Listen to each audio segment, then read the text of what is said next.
Everyone, it's Jessica and I'm back with another scrapbook process video for you for the Paper Issues design team. And today I'm going to be showing you my layout for the 2020 mood board featured here.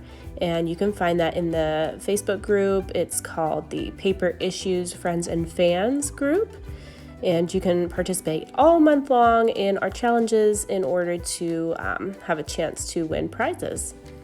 So what I'm doing is a little something that is probably unique to a lot of you. It's called a mosaic layout.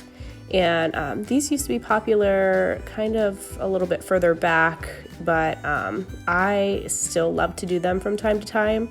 They do kind of take a lot of time and patience here, but what I'm doing is I'm starting with some grid paper. And then basically you take all of your photos and you cut them down either into 1-inch squares or the equivalent of the squares plus the spaces in between. So you can either cut them into just the 1 inches, or you can keep them intact with the space in between each square included in the dimensions. But you want to try to watch so you don't cut through faces, because if you cut through faces, it kind of turns out a little goofy and it looks weird. So I try to avoid that if at all possible. Sometimes I still end up doing it, but I'm using my little grid sheet to kind of avoid doing that. But I'm just going through here and cutting them down to where I want them and where I like them to fit. Some of them I'm keeping fully intact and not cutting them at all, and some of them I'm cutting down to those 1-inch squares. So you're seeing here I'm using my cutting mat with the grid squares already on it. The one side features the 1-inch squares grid. You can cut anywhere on that, and then this side features the 1-inch squares plus the spaces in between. So if you want to keep your photo intact, that's what side you use. So I'm just kind of laying them out. I'm using my X-Acto knife and my ruler on the cutting mat, and I'm also using this tape runner, which is a repositionable tape runner or a removable tape runner. So you want to use the removable because I may stick this down on my grid paper and then decide later I don't like where that is. So I don't want to permanently adhere that and then not be able to move it around later. So basically I'm just cutting them up and putting that tape on the back before I cut it, because it makes it a little bit easier to actually cut it. It's not moving around on my mat with that repositionable adhesive on there. And then I'll just place them down on my grid sheet here.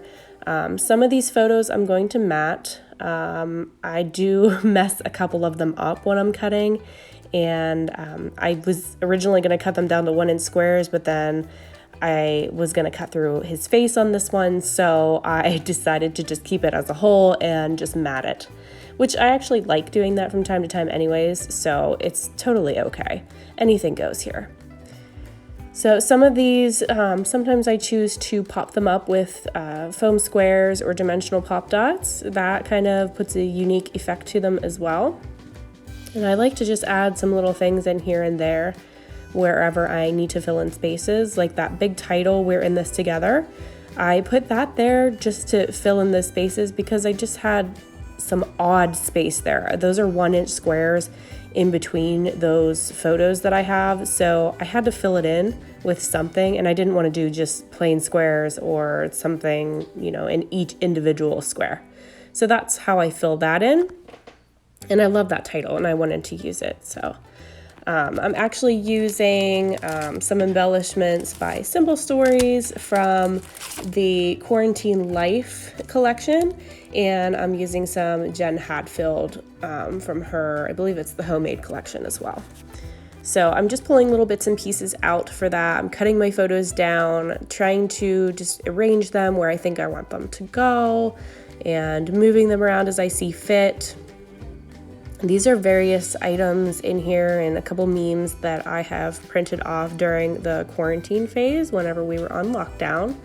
And this is basically right whenever our lockdown started, and this was in like March, April timeframe of 2020. So it's right within that quarantine guideline, and I've printed out just a few things that I have come across during that time period to use on my page, and just a couple things that popped up on my news feed at the time.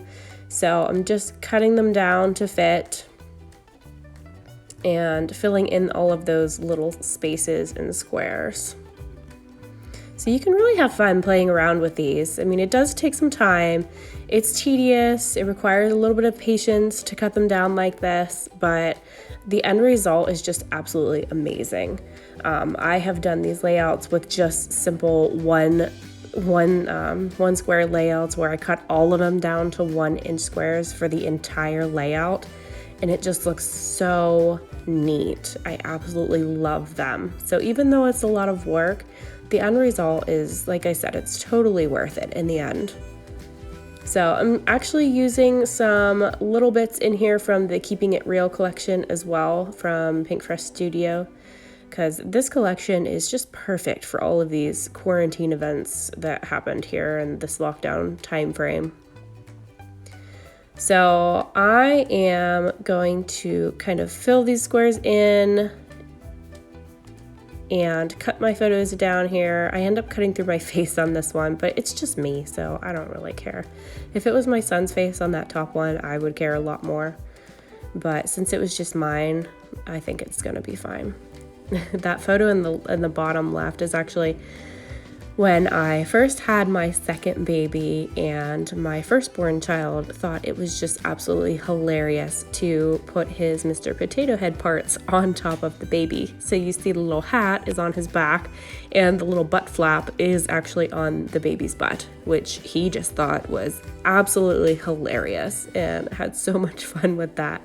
So we were just kind of hanging out on the couch and snuggling, and he was having a blast with that.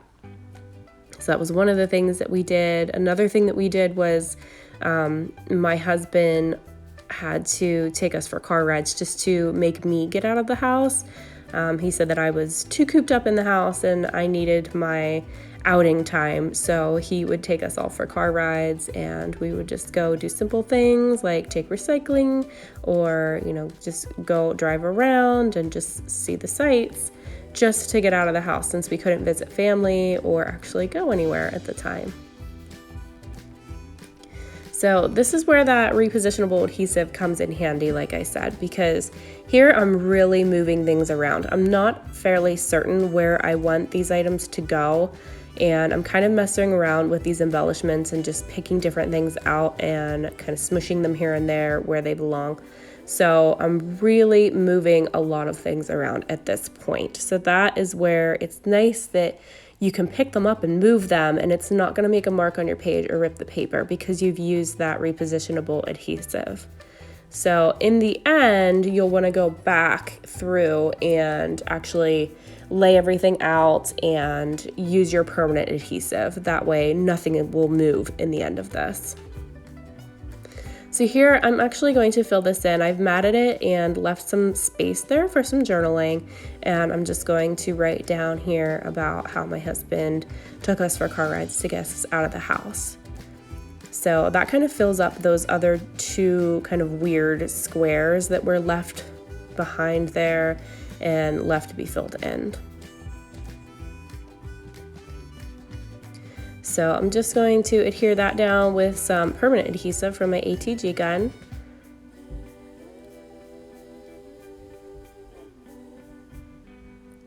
And then this I'm going to actually use my I guess a lot of people call it fun foam. It's just some generic craft foam that you can buy basically anywhere that sells like kids craft stuff. But I'm going to use that to pop that up a little bit. That says sending good vibes, and that is also in the mood boards, so it matches pretty perfectly with that. And I'm trying to stick with that color base that is in the mood board. So that Simple Stories Quarantine Life collection, the colors in that is absolutely perfect for this mood board because it just matches so nicely. The colors coordinate so pretty together. And I chose the background color of this blue to match that mood board as well. And on that top part there, I just put some just blank smooth white cardstock just in the 1-inch squares behind my little banner there in the top left, just to fill in those squares so you didn't see the grid lines behind it. And then I'm going to do that for this one too, but then I'm actually going to take it back out, I believe, because I didn't particularly like it, and I end up doing something else a little bit different there anyways. I love these little, I don't know what you would call them, germs, viruses, I don't know. I think they're super cute. But here is my finished layout, guys. I hope you enjoyed watching this video, and I hope I have inspired you to create something today. And feel free to use my code in the Paper Issues store to save 20% off. Thank you so much for watching. Bye.